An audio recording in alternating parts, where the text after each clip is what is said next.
Welcome to Best Disc Golf Discs video guide series. My name is Bart Bird, and in this episode I'll be covering 3 important reasons for you to watch pro disc golf.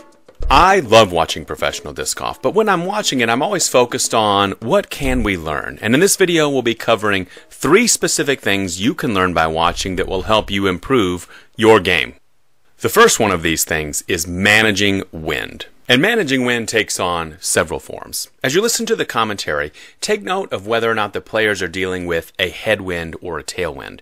In a tailwind situation, we know that the disc is going to provide less turnover and it's going to have less lift and glide. So it's going to be a more overstable, lower flight than what you would normally get from that disc. Conversely, the pros know that when they're dealing with a headwind, they're going to get more turnover and they're going to get more lift or glide. So the disc is going to get a more understable flight pattern that's going to be higher than it would normally be. Looking at the turnover scale rated from 1 to -5, if you have a disc that's in the middle of the scale, say a -2, if you're throwing into a headwind, that disc may perform more like a disc that's a -4, a much more understable disc. In this scenario, you'll often see the pros compensate by either increasing the turn of the disc that they're using or adding some hyzer release angle to the throw. Another component of wind management is understanding crosswinds and balancing out your shot selection based on not just which direction the wind is blowing, but where. As you can see here, the tee pad is largely protected from the wind. So if you have a strong cross breeze blowing from left to right as you face the basket, from where you're standing, you may not even know. The pros are always thinking about not just how is the wind blowing from where they're standing, but how is the wind blowing further down the hole. Secondly, rather than taking a right-hand backhand shot, which is going to get pushed away from the basket at the end, the pros will often alter their shot selection, in this case going for a right-hand forehand, which will use the power of the wind to facilitate the throw, pushing it closer to the basket. The second key thing we can learn from watching pro coverage is using hyzer. Hyzer is one of the most commonly used words you'll hear when watching pro coverage, and that's because the pros use hyzer a lot. Where many of us will know to use hyzer for shot shaping when we need a hyzer angle to help bring the disc closer to the basket, the pros use the hyzer in many more situations than that. Let's say we have a completely open fairway with a basket 375 feet away.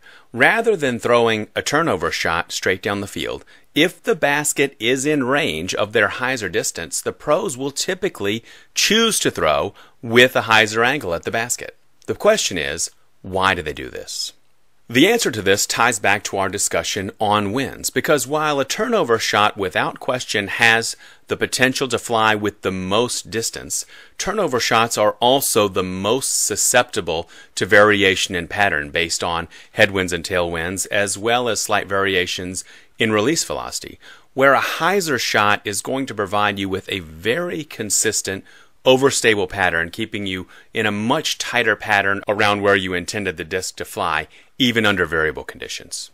The third key thing to learn when watching pro coverage is managing MAC, and we're referring to MAC as the movement after contact with the ground. When listening to the commentary in pro coverage, you'll hear a lot of different terminology describing the movement of the disc, and that's because the movement of the disc after contact is so critical to the final positioning and your upshot or your putt. One area in particular you'll notice the pros putting an emphasis on with their shot selection is managing the skip.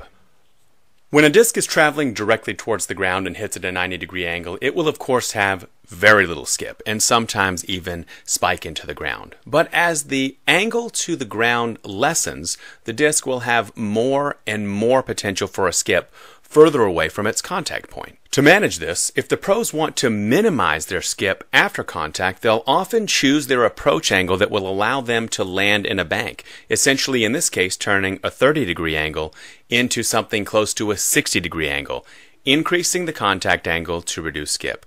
Conversely, if they want to get more distance from the skip, they'll choose to go down the slope, decreasing the angle and giving it more distance after contact with the ground. One final thing we can learn from watching pro coverage is how to drive over 500 feet consistently, but that's another video.